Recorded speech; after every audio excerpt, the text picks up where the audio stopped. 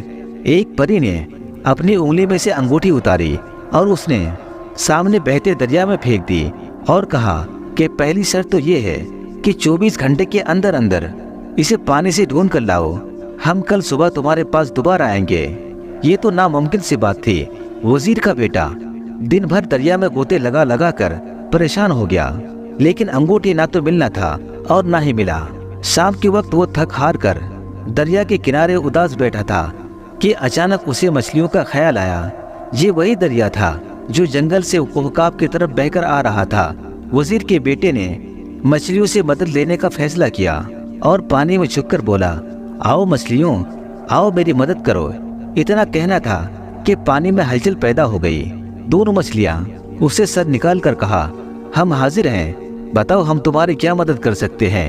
وزیر کے بیٹے نے اسے انگوٹھی ڈھونڈنے کا کہا۔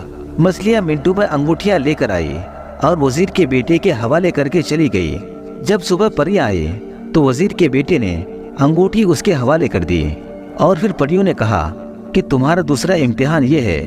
پھر چاروں پریوں نے باجرے کے 4 تھیلی زمین پر بکھر دیے۔ بڑی پری نے کہا تمہیں یہ بیج کل صبح تک اکٹھے کرنا ہے، اگر تم کامیاب ہو گئے تو ہم تمہارے ساتھ چلے جائیں گے۔ وزیر کا بیٹا سوچنے لگا کہ یہ کس طرح ہو سکتا ہے، کوئی ترکیب اس کے سمجھ میں نہیں آ رہی تھی۔ یہ کام تو کئی آدمی مل کر بھی ایک دن میں نہیں کر سکتا تھا۔ وزیر کا بیٹا حیران پریشان ہو کر ایک طرف اداس ہو کر بیٹھ گیا کہ ان کی یہ شرط وہ پوری نہ کر سکے گا اور وہ یہاں اتنی محنت اور مشقت کے بعد بھی خالی ہاتھ واپس جائے گا۔ اسے چوٹیوں کی ملکہ یاد آ گئی تھی، وہ یقیناً اپنے رعایا کے ساتھ مل کر یہ کام کر سکتے تھے۔ وزیر کے بیٹے نے جنگل کی طرف منہ کر کے کہا آؤ چیٹیوں، آؤ میری مدد کرو۔ کچھ ہی دیر بعد چوٹیوں کی ایک بڑی فوج آتی دکھائی دی۔ ان کی آگے ملکہ چوٹی تھی۔ اس نے کہا تم نے ہمیں پکارا، ہم آ گئے، بتاؤ ہمارے لیے کیا حکم ہے۔ وزیر کے بیٹے نے کہا مجھے زمین پر بکھرے ہوئے یہ سارے باجرے کے بیج اکٹھے کر دو۔ ارے یہ بھی کوئی کام ہے؟ چوٹیوں کے ملکہ نے ہنس کر کہا اور اپنی تمام رعایا سمیت کام پر لگ گئی اور چند ہی گھنٹوں میں انہوں نے باجرے کے تمام بیج اکٹھے کر دیا اور چلی گئی۔ اگلے دن سورج نکلا تو چاروں پریاں وہاں آئی۔ بیج اکٹھے دیکھ کر وہ بڑی حیران و پریشان ہوئے۔ وزیر کے بیٹے نے اب ان کی ساری شرطیں پوری کر دی تھی، اسی لیے شرط کے مطابق ان کے ساتھ چلنے پر وہ تیار ہو گئی۔ پھر پریوں نے وزیر کے بیٹے کو اپنے پروں میں اٹھائی اور اڑتے اڑتے ملک شام پہنچ گئی، جہاں پر بادشاہ اس کا انتظار کر رہا تھا۔ اور جیسے ہی وہ وہاں پہنچا تو بادشاہ نے بھی اپنی ساری شرطیں پوری کر دی اور اپنی آدھی سلطنت